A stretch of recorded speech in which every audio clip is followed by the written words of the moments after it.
And we're on. You are now listening to. No, I'm trying to be a radio voice for Swan's Drive. Just kidding. What's up, you guys? Welcome to another live stream. Today we are doing something really cool, something I've been wanting to do for a while. I just had a lot of little pieces coming together to make it happen, but I finally have them all in one place. So I wanted to review them all here for you guys tonight. Joseph is getting started with the cigar. That sounds great. I still have only tried cigars once in my life. I really need to get into that again. It was a cool experience, but doing it around a bunch of like experienced cigar smokers was a little intimidating. So I would like to do it again and not feel judged. So how's everyone doing tonight? Good to see you all here. Joseph, who is part of the reason we're doing this, sent along a very generous sample of Michter's 10. I'm going to be reviewing that. Also going to be doing, of course, the highlight, I guess, at least in terms of what's come out recently, is the Michter's Toasted Barrel Finish.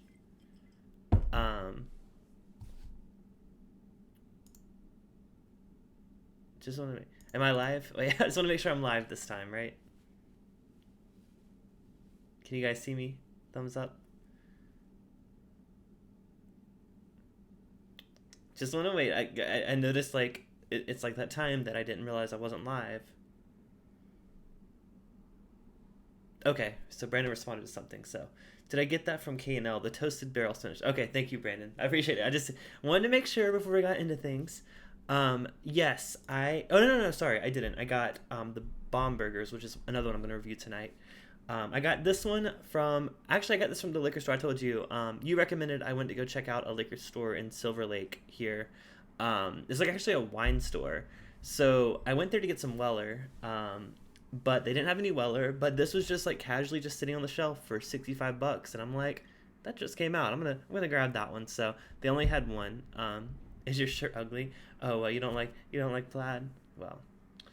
But yeah, so I'm gonna review that one. I've tried it. I have not tried the Michter's 10 though. So I'm gonna start with the toasted barrel most likely because that's like the lowest proof and it's also the one that I feel like a lot of people may be here to see. First of all, I'm just drinking some New Riff just to get started. What are you guys drinking? I know Joseph is drinking McKenna 10. Does anyone have the Michter's toasted rye? Or toasted rye, I wish. No, the Michter's toasted sour mash because I know it's been popping up a lot here in Southern California.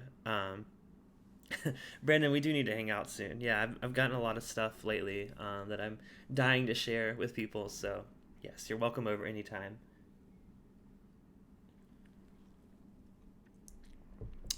Yeah, so, like I said, I'm just starting with the New Riff Bourbon just because I kind of want to set it's my go-to base level easy sipping bourbon now. At least while I can get it at the price I can get it at. So, oh, what's up, Steven? How are you doing? Good to see you. Brandon says he has Michter's 10, but he's not sure if you want to open it or not.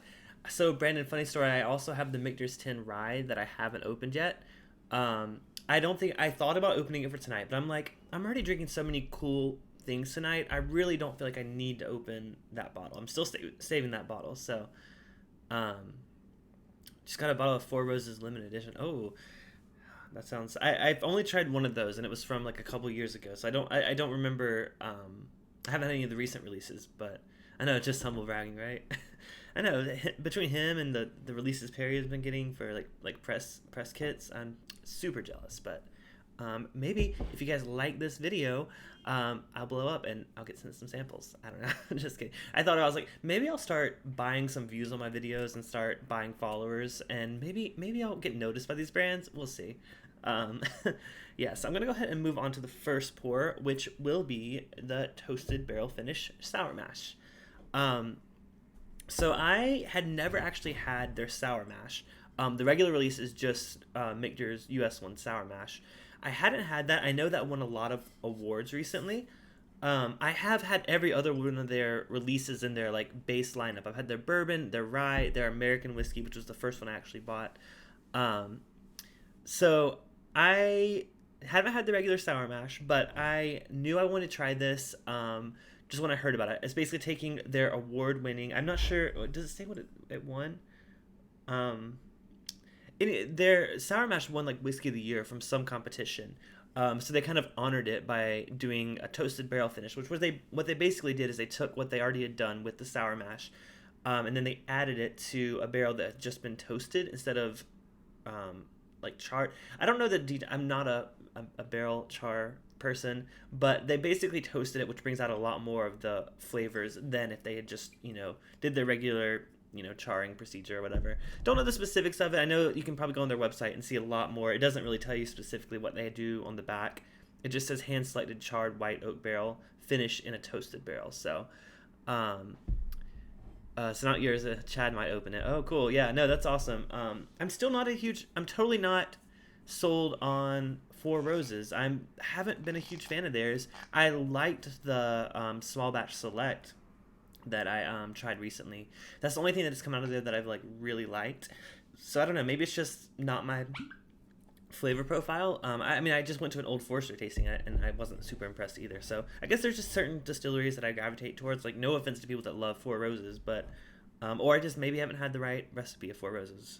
But I do know that the first time I tried this, I loved it. So yeah. So have any of you had the chance to get this yet? The Michter's Toasted Barrel Sour Mash. I know a bunch of people in my local group picked up bottles yesterday and today, so I wonder how available it is in other parts of the country. Steven usually gets stuff around the same time I do. Have you seen it around? Shine's a higher proof for you. Yeah, I'm sure they are. I mean, like I said, I had only tried one, and it was a while back ago, so... Brandon, I if I had seen more of this, I would have grabbed you one. So, Joseph, I mean, you never know. Like us West Coast people, we get a good bit of stuff that a lot of people in Kentucky don't even get. So, yeah. So I kind of went into this expecting it to be a little Jack Daniels-y, and I say that because I read some really early comparisons of just the regular Sour Mash that compared it to Jack Daniels, and I was a little worried. And on the nose, it does kind of have that familiar Old Forester or Brown-Forman notes. Now, I do know that Michter's sources, I'm pretty sure this is still their source stuff. They are making their own stuff now, which, from what I've heard, potentially the Bombergers is their first release of their own stuff. This is a very mysterious one. I'll talk about this a little bit later, but I really can't find out much about that one online. So you guys may know more about it than I do, but I'm pretty sure they source their US one releases. And this one smells like a Brown-Forman product, but not in the ways that you would expect. Like, it doesn't smell like... It doesn't... Like, when I smell Jack Daniels, I know I'm smelling Jack Daniels, or even Woodford, really. I mean, they have very distinct notes, whereas this just kind of has a little hint of what those two have, but there's a lot more of a dark... It's definitely probably from the toasted aspect of it, but there's a lot of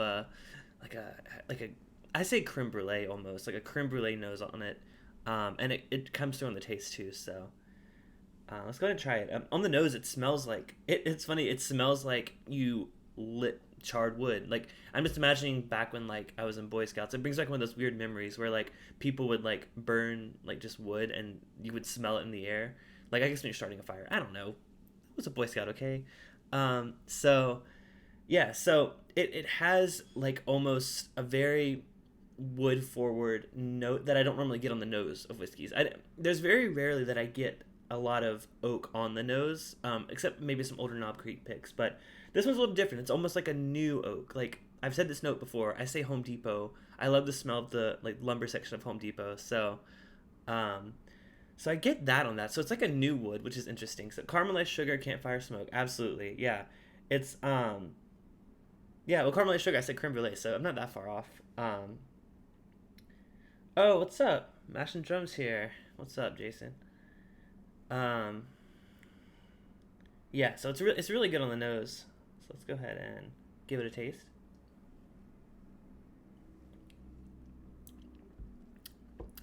Oh yeah, that's so oaky. It's weird. It's almost like, so Swan, you said campfire smoke. I get like a toasted marshmallow, which I guess it goes along with that same note. It's like, that's why it reminded me of a campfire, and that's why it reminded me of like Boy Scouts. Like, It's like a straight up like the burnt bits on a toasted marshmallow, and maybe if you get a little bit of the stick in your mouth too. That sounded wrong, but talking about Boy Scouts getting stick in your mouth. That's a story for another time. Just kidding. No, it wasn't. But um, yeah, what's up? Good to see you guys. I'm seeing a lot of familiar faces today. So yeah, it's super. It's like you just like lit a fire. Like it's like the first spark of a fire. But it's not like, I wouldn't say smoky in like a scotchy way. It's more of just like it's on the finish. You get a lot of that like the lingering kind of smoke taste.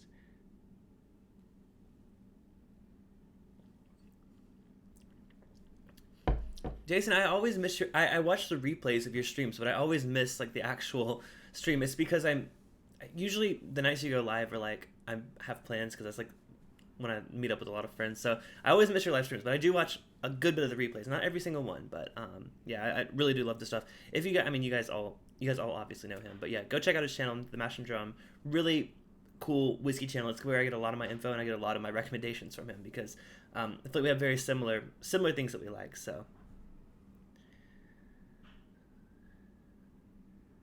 You went a little too heavy at Chad's wedding. Yeah, I imagine. I've been there where I've drank way too much, and then like the next few days, I'm like, I'm good. But yeah, no, I'm sure their wedding was amazing. I saw all the photos. It looks like a really good time. It looks like they were very happy with how it went. So, and that's always the most important thing, you know. It's worse. The worst thing is like to think like, oh, did my wedding suck? I mean, I had that moment right after I got married. I was like, I was asking people like, so what did you think? Was it that bad? Like, was this part weird? But everyone was like, no, we had a great time. And like, they weren't lying. I mean, I had an open bar at my wedding too. So like a lot of weddings that my friends do, they don't have an open bar. I made a point of having an open bar. So I think that helped people have a good time. So let's go ahead and, oh, I already tasted it, but let's go back and revisit it. Mm. If you like, okay, so if you fetishize Home Depot, you'll like this. No, it's just like, I mean, that's really like the main notes I get on it, and they're really unique notes I don't really get very often on whiskeys. So, freshly cut oak and toasted marshmallow. So, I really, really enjoyed this, and I'm very curious to pick up the regular sour mash to see how it compares. I imagine those notes won't be there, at least not as apparent, because it's a you know, they did the extra finishing here, but what they did here is really special. And if you could find this, I mean, I've seen people selling it on secondary. Honestly, I think 65 is a perfect price point for it. It's something that's it makes it a good bit more interesting than the standard release, at least from my guess. I wouldn't go paying crazy prices for it.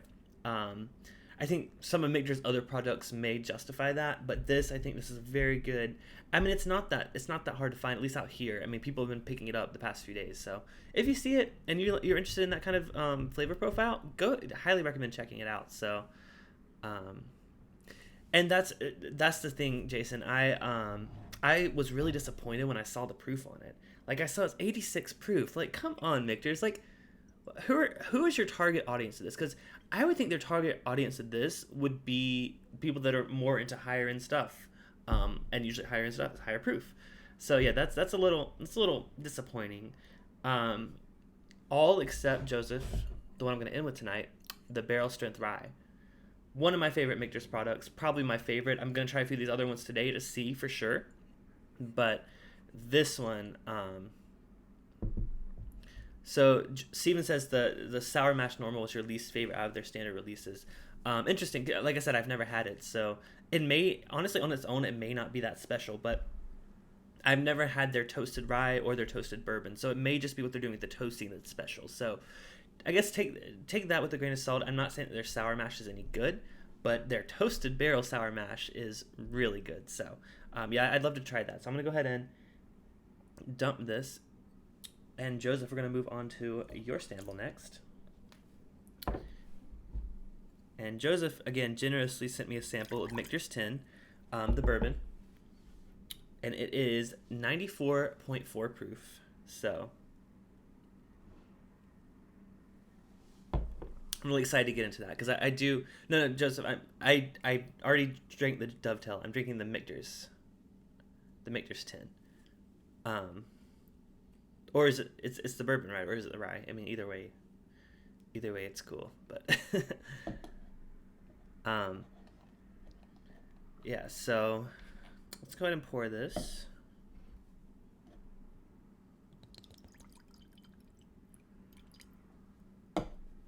I don't want to drink it all. That's a good enough of pour for a review, I would say. Okay, it's the bourbon. Cool. That's what I thought. Yeah. I'm really excited to try this one. I see it. I see it for sale here, and it's not like too horribly overpriced. It's just at a higher price point than I normally pay for bourbon. So I bought their rye for $130. One store had tons of them in stock for $130. I don't know why. I bought 4 of them, and I gave 3 to some other friends here locally that were looking for it, but haven't decided to open it. So the proof on the 10-year bourbon is 94.4, which he conveniently put on the label. So what is the story about this one? Do any of you know? Like, I mean, it's 10 years old, so of course it's going to be their source stuff. But is there any info out about, like, is it the same source that they're sourcing their regular bourbon from, or is it like something different? I don't know if that information is out there. I know I had a tasting with their new master distiller, Dan Mackey, I think his name is. He's a really cool guy. It was really fun to meet him. But people kept asking questions during the tasting, and he was like, "Yeah, we don't really talk about that." So they're very secretive. But again, that's okay. They're kind of rebranding themselves and putting themselves out there more, which is why I'm really excited to try the Bombergers after this one too. So I have a lot of really cool special ones to do tonight. So I'm glad to share these pours with you guys. So Joseph says source and delicious. Just, oh wow, the nose. Sorry, I just nosed in, like I got distracted. Wow. Brown Foreman. So that's interesting you say that, Jason. My guess on this was like I said it nosed like a Brown Foreman product. So I'm curious. Like, I feel like their sour mash, they probably do, but so the nose on this is very, very good. It's very desserty. This is the Michter's 10, by the way. I didn't want to confuse you guys. I just picked up that bottle. Oh wow, yeah. No, the nose on this, for something that I just poured in a glass. It's very, it noses like a high proof whiskey, which is pretty cool. I'm trying to think what's interesting, like, to pick out like a certain like flavor profiles on the nose. That's kind of where I struggle a bit. When something is a really good bourbon, I have trouble finding certain notes that I can talk about, because I know when I'm nosing a really good bourbon, but I'm getting a lot of fruitiness on this, more so than I get on like most bourbons. So I try to find out what sets it apart, I guess I would say. So I always look for notes that set it apart from others. So other than smelling like a really good bourbon, there's like it's almost like it almost smells like a finished whiskey. It has like some of that, like, it smells kind of like a sherry influence on it. But that's really good. So let's go ahead and give it a taste and see how it tastes.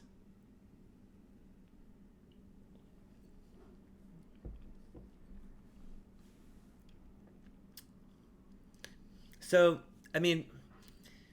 I agree. I think that the proof kind of takes this away from being an incredible whiskey. The mouthfeel is very, very light. The finish isn't super long. The flavor is great. I really do enjoy this. I like the regular bourbon, so this kind of takes what's really good about the regular bourbon, adds a lot more depth to it, a lot more oaky, deep, rich notes to it. The only thing it's missing is the higher proof that would lead to a longer finish and lead to like a more full mouthfeel. I think this is really good though. So I don't know if I would say I would buy a bottle of it. But if you could find a bottle, what is retail? What is MSRP on the Michter's bourbon? It's like what, 160? I see it for sale for like like 260. So I think MSRP is a good bit lower than that. But I was just getting caught up on the chat. You've heard it's Barton. Interesting. I haven't had very much of their stuff. Brandon's going on a Michter's tour in November. One of the samples you get to try is the 10-year bourbon. Oh, nice. Which tour are you doing, Brandon? Because I'm going to Michter's. I haven't scheduled my tour yet, but yeah, totally recommend giving it a try first. And again, thank you, Joseph, for giving me this opportunity to try it. Yeah, Interesting. Yeah, Jason, I agree. It doesn't have a very rye. It's not. It doesn't taste like a high rye bourbon, which I'm a huge fan of high rye bourbons. It doesn't really have that spiciness, I would say. Oh, Tom, what's up? Thank you for stopping in. Um, who knows? It's like how people always say Kentucky Owl is Barton. See, I'm not experienced enough to know what distilleries are producing what for other distilleries. I just know what I like. Um, yeah, so it's not very rye heavy, but it's really good. It's a very, I would say, well rounded. I think the honestly, so I'm thinking of like the base level stuff. Their rye, their bourbon, their American whiskey.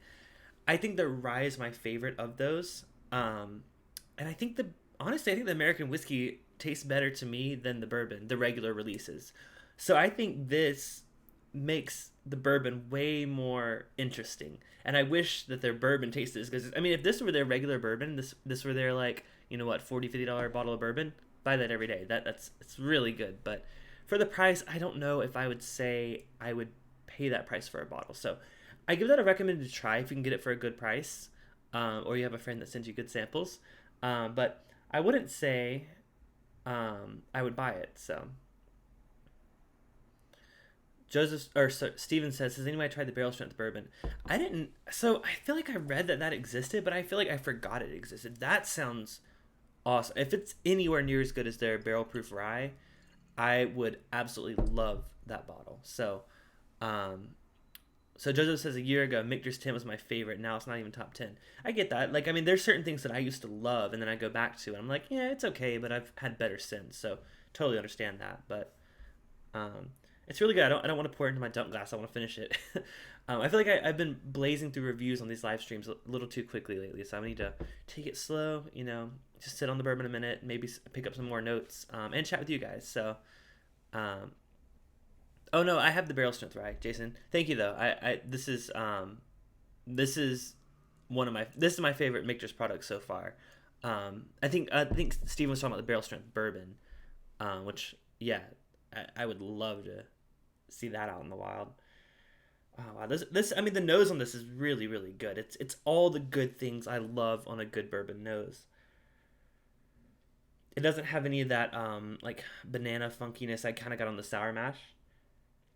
Oh, wait, you have the barrel strength bourbon. Oh man, that would be awesome. Yeah, I would love to exchange samples with you. I mean, I feel like you have pretty much everything I have. But I just got in a new Wilderness Trail pick from Bourboner or Sealbox. It's like a blog thing. So yeah, I'm happy to send you a sample of that one. Joseph, let me know if you want a sample of that. I'll send it because I'm going to prepare yours after this. So um, yeah, it's really good. I'd never had Wilderness Trail before, but that store pick that I got of it was really really good. So I'll have to look more into their other releases when I'm actually out there in Kentucky. So yeah, this Michter's, I just want to have more oomph. I want it to have more proof. um yeah, it's really good. And the finish, even though the finish is really short, the flavor of the finish is really really good. So um yes, it's Sealbox weeded cast strength. So it's 114 proof, I want to say. Um, yeah, which brings me to my next pour of the night. I'm going to move on to the Bombergers. Now, like I said, this one's a mysterious one. I tried to do my research ahead of time about what's in this bottle. There are some conflicting stories. I think what I've gathered the most, though, it's a Michter's release, and it's potentially the first release where they're putting out their own stuff, potentially from their I think it's like a Fort Nelson distillery. I don't know, nothing tells you that, but what I do know is Michter's used to own Michter's used to be the Bomberger's distillery a long time ago. And they yeah, so it says that on the bottom. So in the 1800s it was known as Bomberger's distillery, and then it was later renamed as Michter's in the 20th century. So I heard that they apparently were about to lose rights to the name Bombergers because they hadn't used it, and another craft distillery really wanted to take that name on because they were like, oh, well, we're on the side of the original distillery or whatever, so we're going to release a Bomberger's whiskey. So I heard rumors that Michter's quickly put out their own stuff with the name Bombergers, to basically claim that name. So yeah, so you might be down with that. Okay, Joseph. Yeah, yeah, I'm gonna send you a couple other samples too, along with the ones you wanted to do. So yeah, that look at the color on this, you guys. This is some dark stuff. I honestly wasn't gonna pick this up, so I had never heard of it. I mean, I feel like most people haven't heard of this. I mean, have you guys heard of this before? I feel like a lot of people haven't. So there's this one, and there's another release they do. Hold on, let me see what the other release is called, just so you guys are aware, so you can look out for it. Bomberger's whiskey. It pulled up in the search result I pulled up earlier. Hold on, let's see. So this is Bomberger's Declaration. Oh, Shinx Homestead. It sounds weird. Shinx Homestead and Bomberger's Declaration. If you guys see those names pop up, it's really rare stuff. So definitely go out and try. Yeah, Shinx, thank you. So they both popped up at my local store on their like new product feed. Hadn't heard of them. Quickly Googled Bombergers because I saw it was like 2019 release. So I was like, oh, this is something special, and the allocation was 1 per person. So I was like, I Googled both of the names. This one got really good reviews. The other one had mediocre reviews. So I'm like, okay, order that one. I'll research more about the other one. So I was researching. I was like, I'm going to get the Shinx too. Went to go buy it. It was sold out. So this is the only one I got, but I've heard that this is the better one. So it is a Kentucky straight bourbon, in case you're curious. But other than that, the only info on here is that it's 108 proof, bottle 1,836 of 3,040, and batch number 19G1240. So I think that's the 2019 batch. So I'm really curious to see what this is because it's so mysterious. I didn't know what it was when I ordered it, but people were saying like, oh, you did good getting that. And I only paid $60 for it, so it's not like I overpaid for it. I know it goes a lot higher on secondary. Yeah, so someone wanted me to try this next to the Old Weller Antique 107. I don't have a bottle of that. I have never had a bottle of that. I've never seen one. I mean, now I used to see bottles for 50, but that was when the price point was still around 27. It does pop up occasionally in my local store and like their new product feed, but it sells out in seconds. So I haven't had a chance to do that. I have tried samples of it though, so it's really good stuff. I just have never had a bottle of it. So I really don't want to part with this Michter's, but I only brought one glass. So let me just finish this Michter's real quick because I don't want to just dump it in my dump glass because it's really good.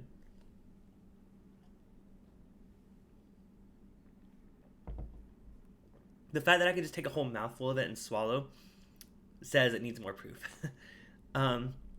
So now that's why I want to move on to this one next, and then the barrel proof rye last because that's the kicker there. So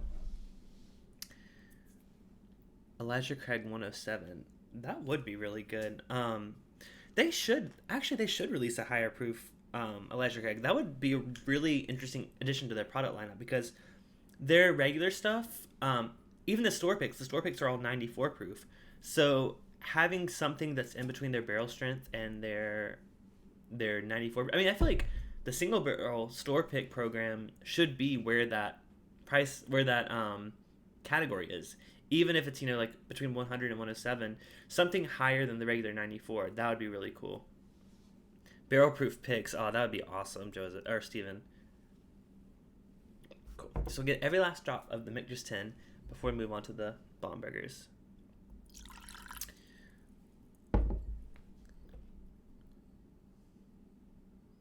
Yeah, but I'm curious, like, if any of you guys pick up the toasted barrel sour mash after watching this, let me know what you think, because I'm curious if you get the same notes as I do on that one. Cool. So let's go ahead and pour the Bombergers.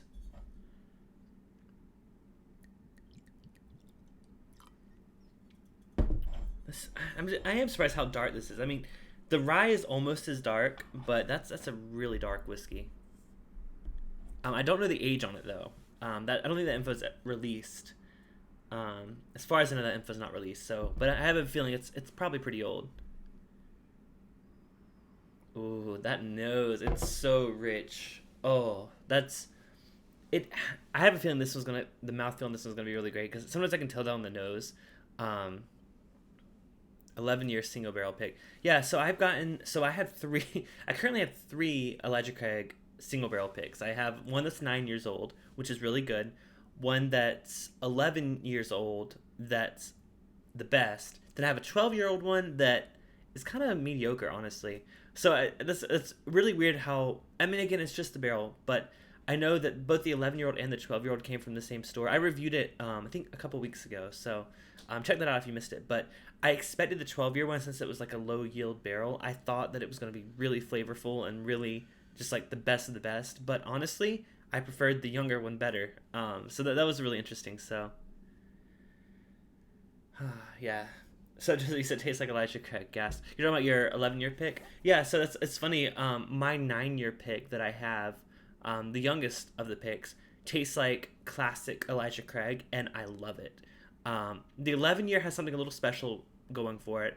12-year, it just tastes off profile, and it's just, I hate to say watery, but it lacked a lot of depth that I expected. So, yeah, but I mean, honestly, Elijah Craig store picks are $30 in my area, so I cannot complain.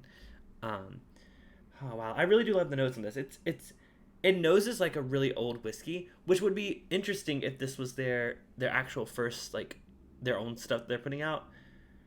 If they were able to get that flavor profile from a young whiskey, that would be really shocking. So let's go ahead and give it a taste.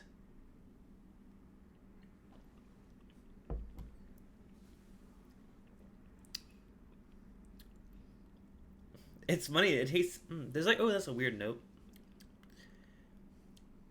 Sorry, I got like a weird note on the back end of that. I was like, I don't dislike it, but it was like something I've never gotten before. I can't place it yet, but there's like an interesting note on that. When you first taste this, it tastes a lot like the Michter's 10, which makes me think, like, is this their own stuff, or is this the same stuff they're putting in their Michter's 10? Because I almost feel like, I don't know. See, all these reviews are from like the 2017 release, 2018 release, so I think they do something different every time. So, I'm just gonna look at this article real quick just to see what they had to say about it, because on secondary this goes for $150. Neck pour funkiness. Could be, Joseph. Totally could be. I just opened this bottle right now. Yeah, so this is the article. This was the conflicting information came out. This article says it's also sourced, but another article says it's their own stuff. So they're not releasing what they're doing. All it says on the bottle, I know this for sure, on the bottle it says bottled by Michter's. It doesn't say distilled anywhere. It doesn't say anything. It's a Kentucky bourbon. Just says bottled by Michter's. It's small batch. It does say small batch at the bottom. That's all the info they give you. Wow, that proof though, honestly, it reminds me a lot. Like I said, the first thing I thought was it tasted a lot like the Michter's 10, but it's at 108 proof. So you get where I'm going with this, right? I think it's really good. For $60, I mean, especially since it's something so interesting and like has such mystery behind it. That's really good. Now, I mean, I say that, but then again, the flip side of that is there are certain brands that never release any info, and I kind of don't like that. Like, you guys know this. I'm not a huge fan of the Kentucky Owl I've had, which was just the confiscated. Mainly because they weren't very straightforward with like the age of things or where they sourced it, and I didn't think it was worth the price point. This though, this is great stuff, and the price point of this is $60, so a good bit lower than Kentucky Owl. Steven says Elijah Craig barrel proof time. Good luck, Steven. It was nice knowing you. Yeah, so I don't get most of the Elijah Craig picks that I've gotten aren't super oaky. Most are really desserty and really have that dessert quality that I love about Elijah Craig. So when I want an oaky whiskey, I go for the Knob Creek picks. Those are my go-to oaky whiskey. Your Baker's Neck pour tastes like pepperoni. No, this didn't taste like pepperoni. It was something interesting. I'm gonna give it a second taste and see if I get it again. Confiscated is a nice $50 bottle. Totally agree with you there, Joseph. I think if it were $50, I would be more than happy with it. I paid $100 for it, which is less than other people paid for it, and I was not happy about that.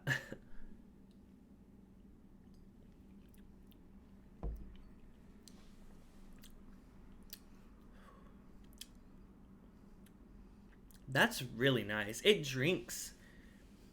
It almost drinks like it's higher proof. I dare say it.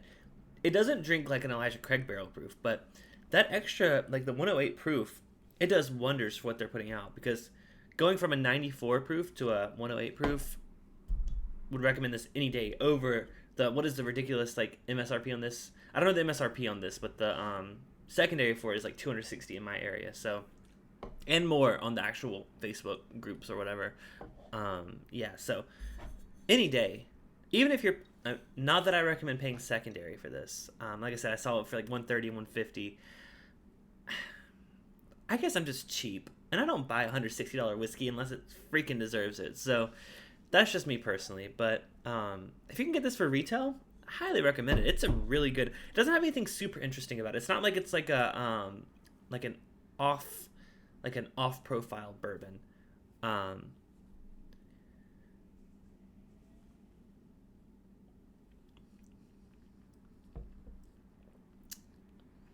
They lowered the price to 85. Even that's too high for me, Brandon. Honestly, it's just not my thing. Glad you didn't buy it confiscated. Yeah, no, I don't. Again, I'm not saying it's a bad bourbon. If I implied that earlier, I would retract that statement. It's not a bad bourbon. I just like finding the best bang for my buck in whiskey. That's why I buy Elijah Craig Barrel Proof, because it's $60 here.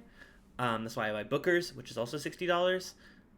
There's just so many really good bourbons at a lower price point that when I tried Kentucky Owl Confiscated, I thought I was going to buy something special, something that was going to blow my mind, and it didn't, and that's why I was disappointed. Not that it was a bad whiskey. So I want to set the record straight in case Dixon Dedman, you're watching. Hey, what's up? Send me some samples of like the nicer stuff with your ryes and bourbons. I've never had those, but I've heard those are really good.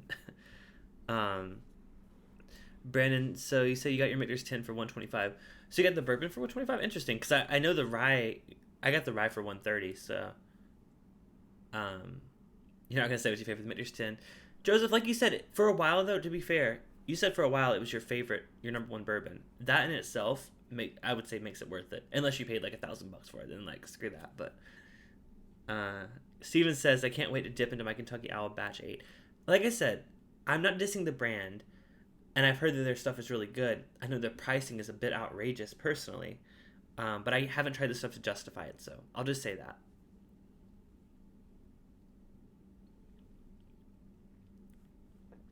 Oh, Booker's Country Ham. I want to try it so bad. Last time I was at my local store, I asked because they put up they have like a upper shelf, like basically it's kind of behind the register, and they have the Booker's there. And I saw they got some additional ones. I'm like, oh, did you guys happen to get Booker's Country Ham? And they said that no, we thought because the people at the register there's a couple people at this store that are super knowledgeable about bourbon, and I really respect them. And I feel like I'm at a good level with them, that they would give me some little inside knowledge if they had it. So they got some Bookers in. I'm like, oh, did you guys get like the 2019-03 batch? And they're like, no, we thought we would, but they sent us some more Teresa's batch. And I was like, oh, okay. I was like, I haven't had it. I've heard mixed things about it. And like someone said, like the guy that was working the register beside her is like saying like he had it, but he didn't think it was that bad. But he knows it's like a very polarizing one. So I haven't tried Teresa's batch, but I'm holding out for that Country Ham. I've heard really good things about that one. So yeah, we're waiting on that. It hasn't came to California yet. No.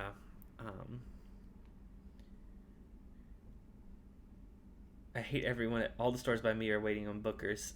So wait, Booker's at all? Yeah, we have Booker's sitting on the shelves here. Like I mean, if you're just looking for Booker's, we have Teresa's batch, we have Shiny Barrel batch. They're literally just sitting on the shelf at this store for $60. And I imagine like they're worth that, like worth every penny. I just know I'd rather hold out for the ones that I hear are good, which is why I went for Kathleen's batch, which is why I went for Kitchen Table, which is why I'm going for Country Ham. So I don't think any of the batches are bad. But if I know I can get the same price for something even better, I'm willing to skip a couple releases. So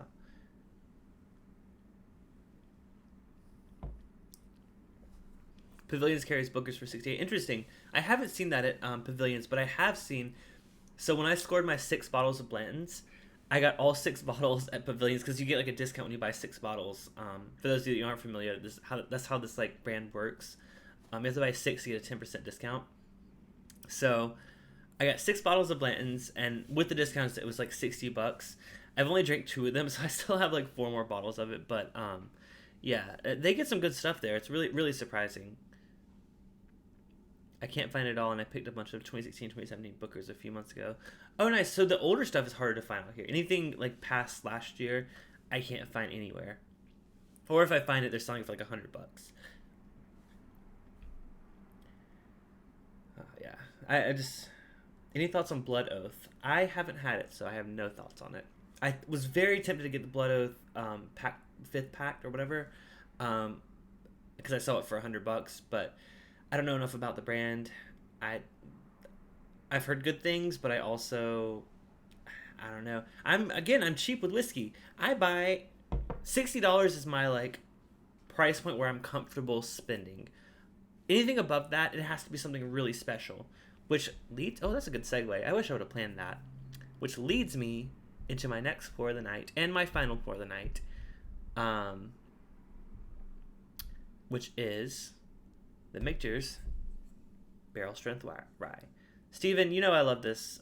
You and I have talked about this several times. This bottle, it's popped up a couple times since, and I've always put it off because I'm like, I still have half a bottle. But now I'm getting low, and I'm like, oh, I wish I would have picked up that second backup bottle. So let's go ahead and finish off this Bomberger's.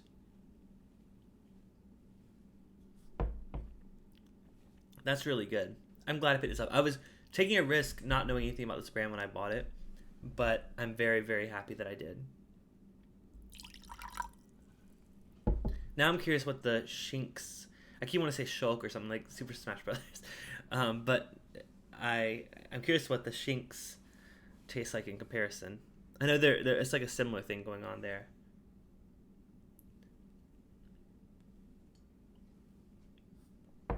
So yes, as I mentioned, Michter's Barrel Strength Rye is the product that made me realize Michter's is one of my favorite distilleries. What they did with this Barrel Strength Rye, I don't know what they did to make it so special, especially when it's like a sourced rye. But this rye, you guys, it's really good. Honestly, I haven't had very many. There's very few sipping ryes that I really fell for. I would say Pikesville's one. It's one of those barely legal ryes, but it's still a rye. New Riff, I've only had the regular bottle and bond rye. I wouldn't say it's a sipping rye. I mean, it's good, but I think I would prefer to put that in a cocktail, personally. And then my go-to cocktail rye, you guys know this, is George Dickel rye, which is the same stuff as Bullet rye. It's MGP rye, at like 95 proof. That's my go-to mixing rye.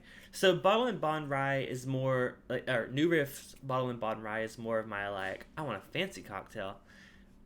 It's good on its own. It's just not my favorite thing to sip. But this, you guys, the Michter's Barrel Strength Rye, I could sip this all day. The nose, it doesn't even smell like a rye. That's what's weird. It smells like a really good, really well-aged bourbon. There's so much oak on the nose, and I think that's because of the barrel strength. I mean, what's the proof in this? 122. Oh, sorry, no. Read that wrong. 111.8. Don't judge me. I don't know if you can see. Oh, I hid my camera. Hopefully I'm still on the screen for you guys. I didn't realize I wasn't watching myself. Okay, especially when it's blurry. Does that not look like 222 proof? I was like, 222 proof. There we go. 111.8 proof. 55.9. Which I think is a really good proof on a rye. Because a rye drinks hotter than a bourbon. I mean, you guys know this. How's your bottle level? Oh, yeah. Yeah, it's like a quarter almost. Yeah, I need a refill. For sure.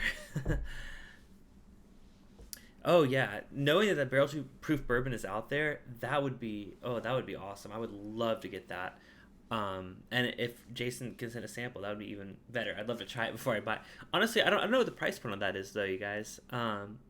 Jason, do you remember what the price point is on the barrel proof bourbon? I'm sure it's higher than the barrel proof rye because I got this for $80. This was $79.99 at my store. That's the only thing that I've paid that high for. Okay, other than, you guys know, Knob Creek 25th anniversary was a special occasion buy for me, and I think it was well worth it. This is the only other thing that I bought that's that price point that I'm like, yeah, I would pay that again any day. So $125 at the distillery. Interesting. Yeah. I mean, honestly, if it's anywhere near as good as this rye, that sounds awesome. I would totally pay that for it. especially when I paid $100 for Kentucky Owl Confiscated, and I was so disappointed. So let's go ahead and drink the rye. It's been a while since I've had this, so I'm really excited to revisit it and try it again for you guys. So show of hands, who's had the barrel strength rye? I know Steven has. Oh, secondary for 400. Ugh, no. I guess I'm too cheap and too frugal to really understand the secondary market and understand the appeal for it. I understand going for Dusties on the secondary market. I think those are interesting enough that they're worth it. But releases that are like limited release, I don't know. God, I just can't justify it personally. So, wait, Brandon, this is what I had you try. This is what you had. You didn't like it though, did you? You don't like rye though, so that's different. So you said you've never had a rye that you liked. So this is what you tried though.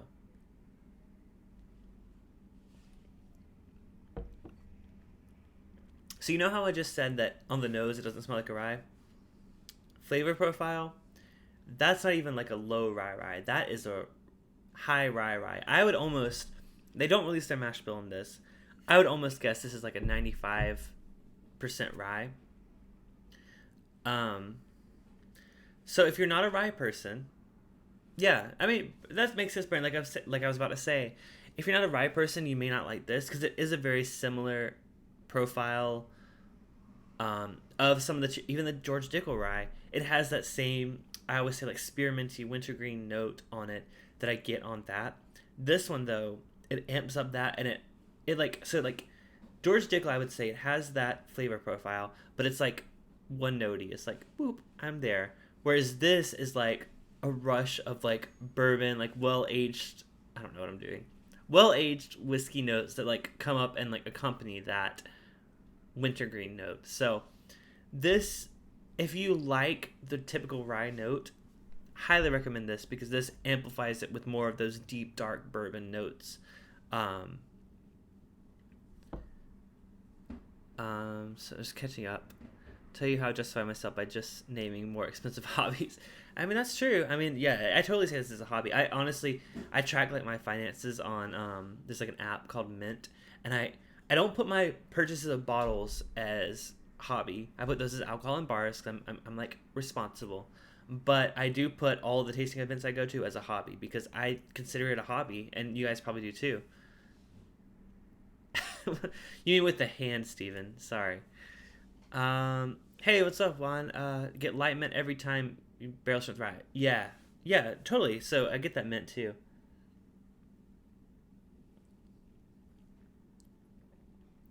By the way, sorry if my like lighting is a little harsh today. I upgraded my camera software, and it doesn't let me fine tune it anymore like it used to. So I'm gonna have to work on that for the next stream. I just updated it like 20 minutes before the stream, so sorry if it's a little too like bright or like white shifted, I guess I would say.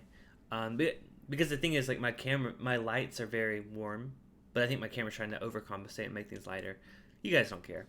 Anyways, technical terms. I'm a video TV guy. I notice these things, so yeah. There's so much mint on this. I'll stop with the hand motions. I'm sorry. I'm trying to be more energetic, you guys. Subscribe to my channel. You guys are also. By the way, I noticed I'm at 1,975 subscribers. I am 25 subscribers away from 2,000. That is really awesome to me on this channel. I know you guys have said like, oh, well, didn't you have a YouTube channel that had 20,000 subscribers? I did. That was a long time ago. This is just me sitting here, hanging out, trying a hobby of mine, and finding people that are interested in it. So yeah, no, I really do enjoy making these, and I think I might cut back on the like Friday episodes I usually put out. I usually put like an edited episode out. I've noticed that my viewership is kind of not that great on those, unless I have something really special. If I have something really special, I would totally do a review for it by itself. But I really do enjoy doing these live streams more.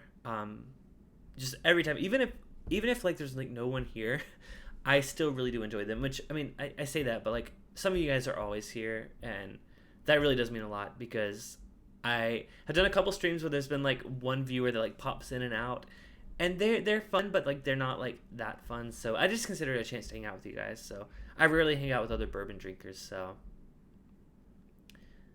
Yeah, try being married to an Italian. I didn't know your wife. I didn't know she was Italian. You probably told me that. I don't know. I do know that the place we went out for dinner. I gotta go back there because their food was really good. And it's within walking distance of my apartment. If you guys are ever out in North Hollywood and you're looking for food recommendations, I have plenty for you. So, screw it. You guys live in. Most of you guys live in. Actually, not most of you guys. Now that I'm looking at the audience. Wait, Jason, where do you live? I literally don't know that. You're in Texas? That's probably wrong. That's a guess. You're in Texas? Probably not. So normally a lot of people I talk to are all Ohio. Okay. Okay. I wasn't that far off. Okay, yeah, I was. Yeah, so most people I talk to are in Kentucky. So honestly, there's not very many bourbon drinkers that I know out here in California. There weren't many in South Carolina. So just hanging out with you guys every week really does. It kind of boosts my like morale here. Kind of let the topic determine whether you're gonna watch. Generally, don't watch the Scotch videos from the whiskey tubes. That's fair. I mean, honestly, that's kind of how I am with a lot of channels. There are some channels that I'll watch pretty much every one of their videos. Like It's Bourbon Night is one of them. Like, I just really enjoy watching Chad and Sarah review things. I think they are such a cool, dynamic like couple. I really do enjoy their videos, no matter what they're reviewing. But there are certain ones that I will see a certain whiskey. I'm like, hey, I've been curious about trying that. I'm gonna watch their review. Again, Mash and Drum. I go to your channel very often when I see that you've reviewed something that I'm considering buying. So that makes sense, Joseph. I mean, I wouldn't watch every video about Scotch either if I'm not a Scotch person. I'm still not really a Scotch person. I'm dabbling in Scotch, I like to say, but yeah.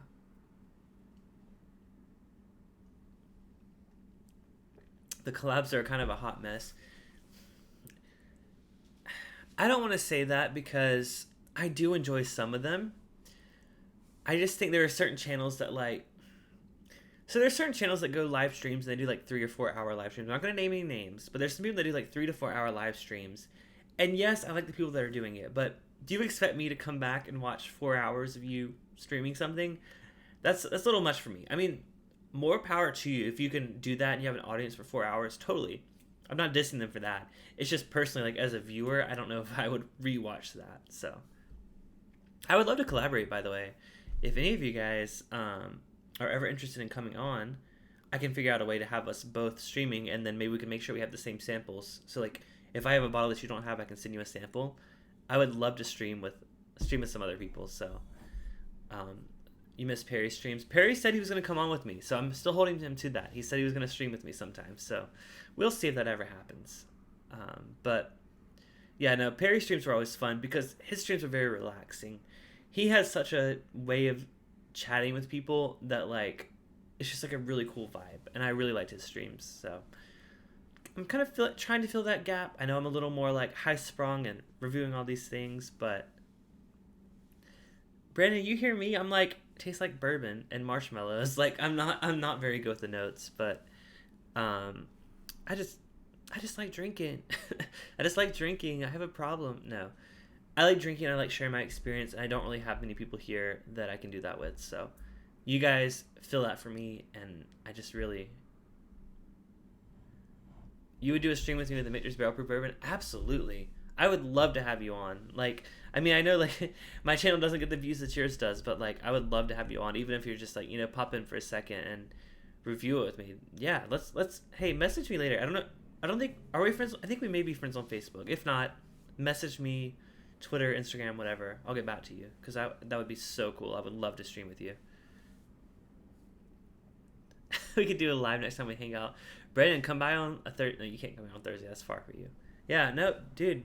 I would totally be down to do a live stream while you're here. So we can do a special like Friday night or Saturday night episode. We'll see.